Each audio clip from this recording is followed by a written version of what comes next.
I'm locking down today because climate change is it's an issue that is inextricably locked to the free trade agreements, and it's one of survival. There's no way around it at this point.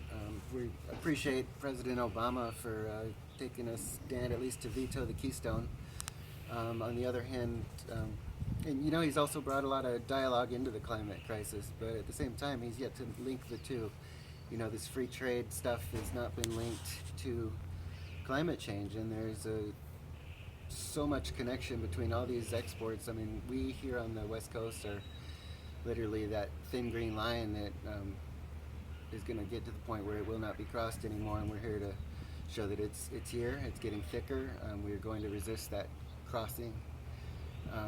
It can't go on because we won't survive what comes next. So I'm here to send a message out to all these politicians who are selling this out, and also to my own union. My own union needs to know that there are rank and file members who are going to stand up, who are willing to fight for our rights as workers, not just to get prevailing wage contracts and then give a bunch of money to the politicians who would have us living in minimum wage poverty, basically, while all these other jobs are outsourced to other places where they've got these factories that have no emission standards, they have no safety standards, and that's a big thing in construction, as we all know, and they don't have any kind of wages whatsoever, and it's just a quick ship to the lowest bidder. That's not acceptable. This selling out when the AFL-CIO is standing up for us, all the longshore workers, even not being a part of that, are standing up for us. A lot of trades in Canada, all the way up the board, are standing up, and yet for us to go ahead and support these politicians just so we can get a little bit, it's not worth it. We will stand up with you if you will stand up with us. And there are a lot of us across the trades who are willing to do it. There is solidarity among trades. I've talked to railroad workers, longshore workers, all kinds of people who are willing to make this stand and work in solidarity. For our leaders, I heard one of our leaders actually be arrogant enough to say that what we do does not depend on trade, and therefore this doesn't apply to us, but that is completely untrue.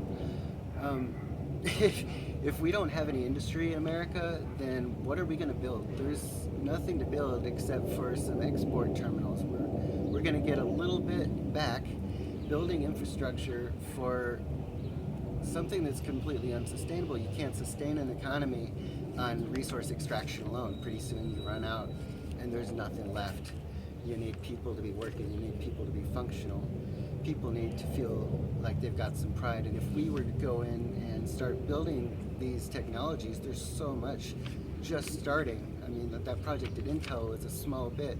Start getting this technology rolling for the batteries, for the support for green technology, and we're going to have so much work we don't know what to do with, and it's just not worth selling out to these fossil fuel companies. So I urge my union and every other working person in America, across Canada, Mexico, all across the board, to make the same stand, and it's happening. There is so much more resistance now than there was a few years ago, and it's going to keep growing. They're acting up in Harvard this week. It's heat week, and the heat is on in Harvard.